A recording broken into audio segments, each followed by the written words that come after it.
नाज़रीन, अवामी न्यूज़ में खबरन जो सिलसिलो जारी है। इन वक्त असीं खिपरो खां खबर ॾींदा हलूं त खिपरो में अवामी न्यूज़ पारां हिकु सिंध हिकु सकाफ़त जे सिरे हेठि ॾिनल सॾ जी भरपूर मोट मिलण लॻी है। खिपरो जी अक़िलत बिरादरी पारां डॉक्टर गोविंद राम जे हाउस खां हिकु शानदार सकाफ़ती रैली कढी वई। रैली जी अॻुवाणी हिंदू यंग जनरेशन जे सदर नंद बचाणी, प्रकाश कुमार, नंद भक्तवाणी, कमलेश रतनानी, पवन कुमार, हयात समेजो, शौकत बुर्दी, मोहम्मद फजल कुंभार ऐं ॿिया करे रहिया हुआ। रैली शहर जे मुख़्तलिफ़ रस्तनि खां थींदे खिपरो जे शहीद चौक ते पहुती, जिते हिननि सकाफ़ती गीतनि ते रक़्स करे झूमियूं हुयूं। इन मौक़े ते हिननि जो अवामी न्यूज़ सां ॻाल्हाईंदे चवण हो त तमामु बहितरीनु मज़ो पियो अचे। ईद जीअं मज़ो पियो अचे, जहिड़ी असांजी ॾियारी ते मज़ो ईंदो तहिड़ो ई मज़ो पियो अचे ऐं तमामु ज़बरदस्त मज़ो पियो अचे।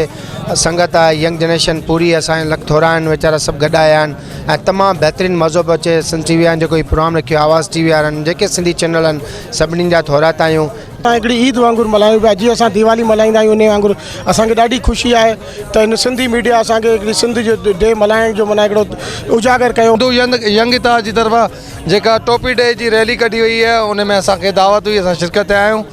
असां इन्हनि दोस्तनि खे जस लहूं था, जिन दोस्तनि इहो प्रोग्राम रखायो आहे, आनंद साहब, प्रकाश साहब, उन्हनि खे असीं जस लहूं था कि अॼु टोपी डे जे ॾियारे सां हिकिड़ी नंढड़ी मुनक़द रैली कढाई आहे ऐं असां हिन जा शुक्रगुज़ार आहियूं त हिन पंहिंजी तारीख़ खे उजागर कयो आहे ऐं सिंधी क़ौम खे पंहिंजी सिंधी क़ौम हुअण जो सबूत ॾिनो आहे त हीअ हिंदू ओरिजिनल आहिनि। सिंधी ओरिजिनल धरती हिननि धरती धणनि जी आहे, हिननि जी आहे, धरती हिननि जी आहे। ऐं खिपरो जे यंग जनरेशन दीवान बिरादरी खे जस ॾियां थो, जेका हीअ रैली कढे जी शहीद चौक ते क़ौमी गीतनि ते रुक्स पाइनि था।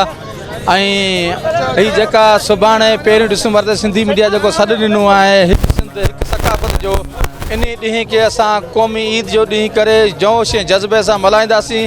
जीअंदो रहंदो सो आम गुज़ारे, सो जीअंदो रहंदो मूंखे तारीख़ तक़दीर ॾिनी पका, जेको सिंध सवारे सो जीअंदो रहंदो, जेको सिंध सवारे सो जीअंदो रहंदो।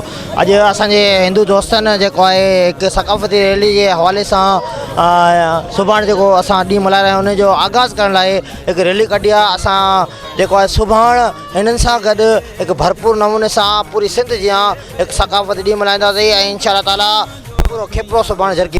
वधीक ख़बरनि ऐं तफ़सील जे लाइ विज़िट कयो असांजी वेबसाइट awamiNewsHD.com ऐं ॾिसंदा रहो अवामी न्यूज़ HD।